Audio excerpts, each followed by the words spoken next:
great discovery to use it for small business and help small business and young entrepreneurs and people apply it to their life and their business so they can have 6,000% success as well. Maybe some people on here who are familiar with it but don't know the genesis of it. Started Motorola's mid-'80s. Motorola was getting their proverbial asses kicked by Japan because they had too many defects in their electronic properties. They had two scientists to come up and they came up with Six Sigma, i.e. 6,000% improvement. Everybody thought it was impossible. They proved it.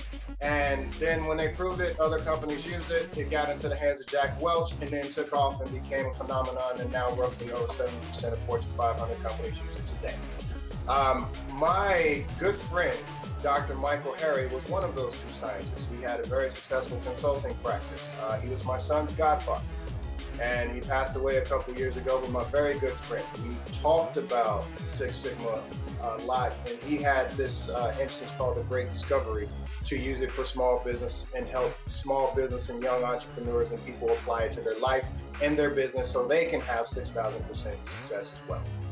The reason why I brought all of that up is we sat down and I have this parallel piece. I broke down what he said into something that's palatable for the average person.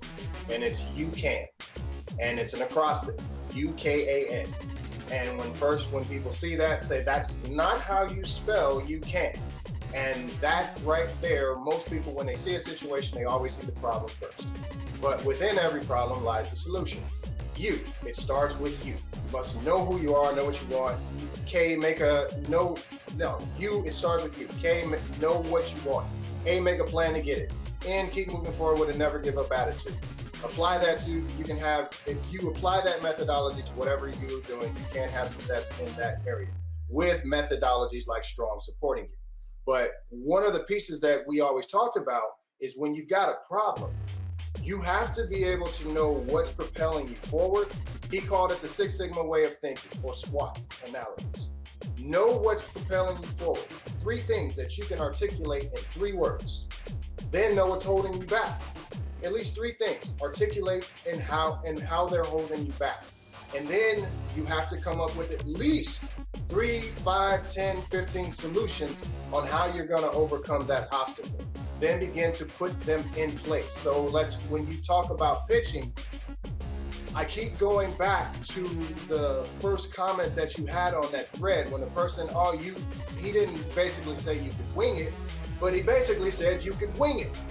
And I found when I do roles and I quote wing it, terrible performance. But if I've done the work beforehand, I will say something and ad-lib something, and when the scene is cut, the director will say, oh, that was great. Can you do that again? But it wasn't originally in the script. And the only way I was able to come up with that is because I connected with the character so well because I did the work to do it.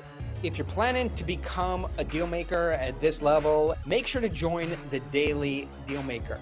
We get into one little piece of this daily, and so you're just stacking and stacking and stacking these tools and tactics and strategies until they come out of you as naturally as they come out of me and the people that I work with. Add the tips, tools, strategies, tactics a little bit every day, and by the end of a year, you'll be a totally different, new, improved person and a very strong deal maker.